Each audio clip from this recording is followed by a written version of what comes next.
Senator Jack Reed of Rhode Island opens a clinical line of questioning for Acting Attorney General Todd Blanche on the Department of Justice settlement involving the 2020 Internal Revenue Service data breach. Reed establishes that one of the 405,000 leaked returns belonged to Donald Trump, that the contractor was hired under Trump's administration, and that the settlement is now controlled by a commission entirely appointed by the Acting Attorney General. Reed calls the structure an obvious abuse of power, then pivots to the Maxwell prison transfer that followed Blanche's personal interview. Our research team will give the most recent updates and analysis at the end. Let's watch. There's no money and then a ton of money, so we're trying to get the wheels turning as quickly as we can to get money out. Thank you. Senator Reed. Thank you, Mr. Chairman. Mr. Blanche, how many taxpayers' returns were leaked by the IRS contractor in the 2020 breach? How many taxpayers, excuse me? How many taxpayers' returns were leaked by the IRS contractor in the 2020 breach? I don't know the exact amount, but a lot. 405,427. One of them was Donald Trump, correct? One of them was Donald Trump, correct? One of them was Donald Trump and his family or others, correct.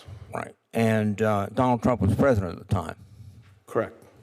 So it was his IRS department that allowed this breach of privacy, correct? Well, it was a criminal who worked in the IRS, yes.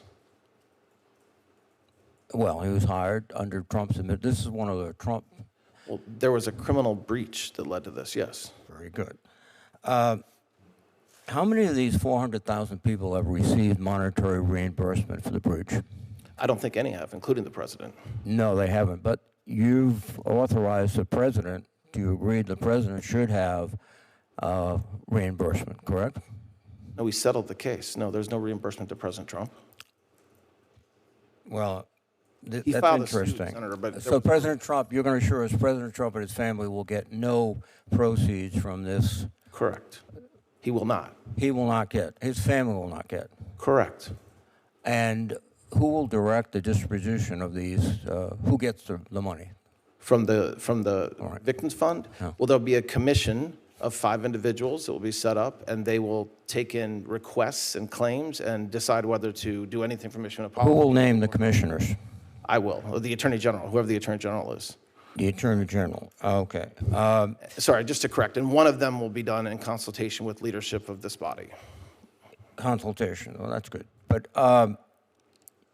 when he first announced this suit on January 30th, he said, I think what we'll do is something for charity, where I'll give the money to charity. I'm talking about the American Cancer Society. I would say established and respected charities. Will you fulfill the president's wish that it goes to respected charities? I'm aware that he put that in or said that, but that's not ultimately what the settlement calls for. Well, the settlement was negotiated between his lawyers and the Department of Justice, correct? Correct. So his lawyers did not urge that they adopt the president's vision of giving it to a respectable charity? I am confident his lawyers urged the president's desires. Obviously, there's not a charity.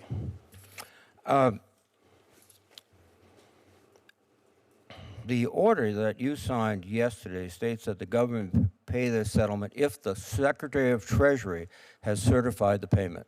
Is that correct? Correct. Is it a coincidence that the General Counsel of the Department of Treasury resigned yesterday? I don't know if it's a coincidence. No. Have you looked or checked? Have I checked? Yeah. I have not. As to why he resigned? It just seems to be very coincidental that a high-ranking member of the Department of Treasury, Senate confirmed, would resign the day that the Treasury Department was required essentially to certify these payments. Well, I believe the IRS signed the settlement agreement as well. But yes, but I can't speak to why he resigned, Senator. Well, this all seems to be an obvious abuse of power by the Department of Justice, by the president.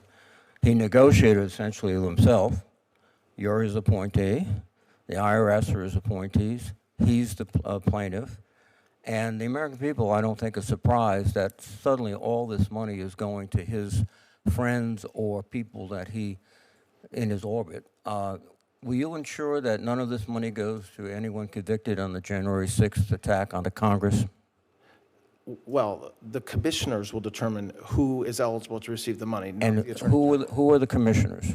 They're not named yet. Who will name them? I will, or the Attorney General will. It's not me. So, with the suggestion of the President of the United States? Excuse me? With the suggestion of the President of the United States, your boss? I do not make suggestions. I will. No. appoint commissioners. He will make suggestions to you. I have no idea if he will or not. I really don't. I have no idea if he will or not. I would be shocked if he didn't tell you exactly who to put on, and I'd be more shocked if you did not put them on. This is a travesty of the law in the United States and the Constitution. You had an opportunity to go down and talk to Ghislaine Maxwell. And then a few days later, she was transferred from a high-security prison to a very comfortable, I mean, that's very not true. comfortable. It's just not true. She was not in a high-security prison. She was transferred from a low-security prison to a low-security prison. I mean, you're looking at me like that's verifiable. Well, I don't think at the other prison she had her own room. She had access to a private shower. She could have pet therapy. And I don't know if any of that is true. I'm not disagreeing with you. I just don't know it if is it's true, and you should know it, Mr. Attorney I should General. know that? You should know. Whether an inmate has access to her own shower? No. This is a person of extra special interest to the President of the United States. He's known her. Why did he send you down to talk He to her? didn't send me. I went. What do you mean? You think President Trump called and asked me to go interview a witness in federal prison? Honestly? Yes, I do, frankly. Well, because you know well, why? he didn't. Because He the didn't. deal was in. He mean, you needed can say somebody that, he but could you want rely. the He truth? needed somebody he You could want the rely truth? upon to talk the to her truth? and say what would she say if she was asked about Jeffrey Epstein. And you were the perfect choice. And you went down there, and suddenly, shazam! She's out of what is a more confining situation into a much more relaxed federal prison. Every word that I asked her is recorded and available to you to review. If there's criticisms of the question that I asked her, go ahead and make them. But Well- the president did not have anything to do with my choice to go interview Ms. Maxwell. If I wouldn't have went and a career would have went, you would have said, why didn't you go yourself? Just like you expect me to know whether she has access to her own shower. You so should. I did go. Everyone in the United States who reads the newspapers know that.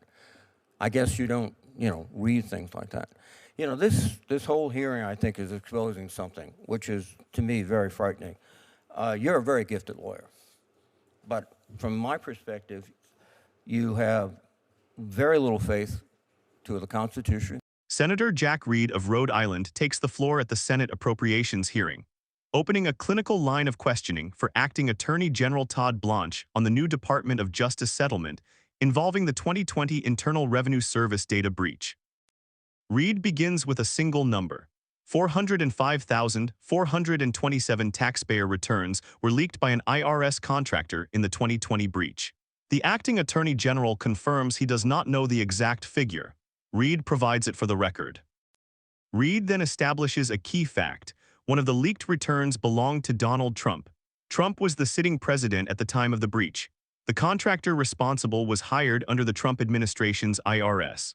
The acting attorney general confirms the chain. Reed asks how many of the 405,000 affected taxpayers have received monetary compensation from the breach. The acting attorney general answers none. Reed presses for confirmation that President Trump and his family will receive no proceeds from the new settlement. Blanche confirms. Reed then turns to who actually receives the settlement money.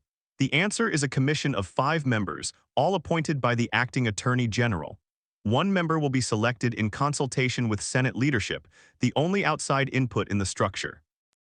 Reed introduces a January 30 statement from the president. At the time, the president said the settlement money should go to charity, specifically naming the American Cancer Society. Reed asks whether the new settlement structure reflects that public commitment. The acting attorney general concedes that the settlement does not direct the money to charities of any kind. Reed asks whether the president's own lawyers, who negotiated the settlement with the Department of Justice, urged the original charitable direction. The acting attorney general gives a qualified yes. Reed pivots to the certification process.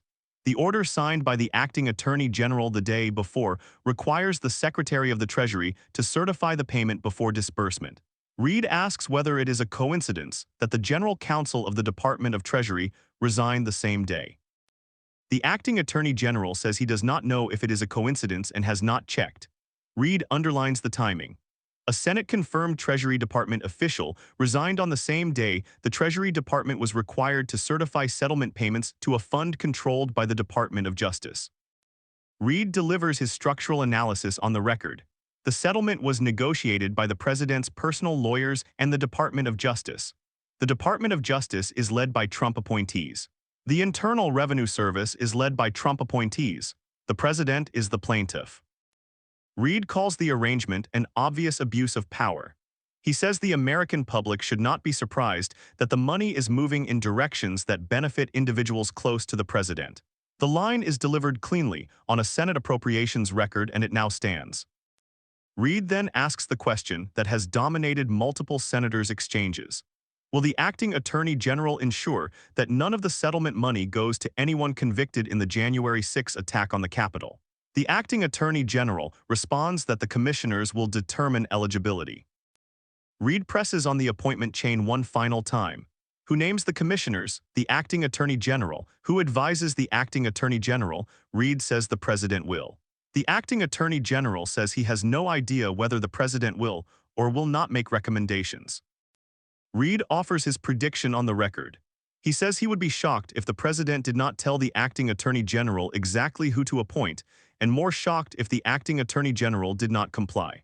Reed calls the structure a travesty of the law in the United States and the Constitution. The exchange pivots to a separate but related matter. Reed asks the acting attorney general about his trip to interview Ghislaine Maxwell, the Epstein case witness currently serving a 20-year federal sentence. The interview occurred shortly before Maxwell was transferred to a different federal facility. Reed describes the transfer. Maxwell was moved from one facility to another with materially different conditions.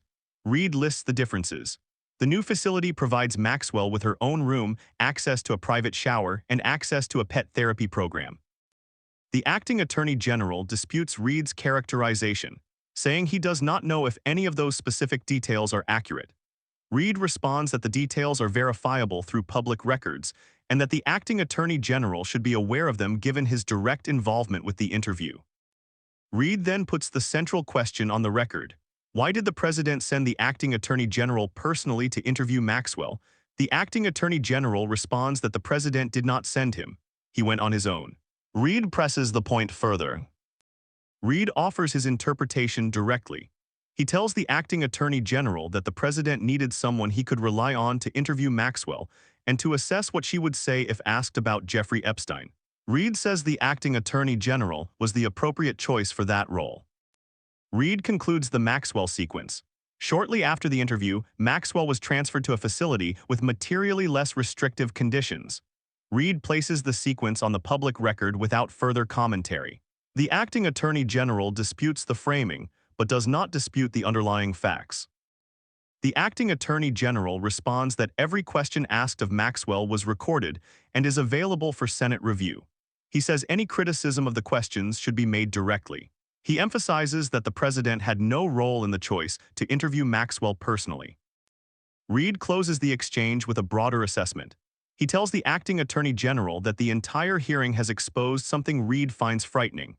Reed describes the acting attorney general as a gifted lawyer, but says he has, from Reed's perspective, very little faith in the Constitution.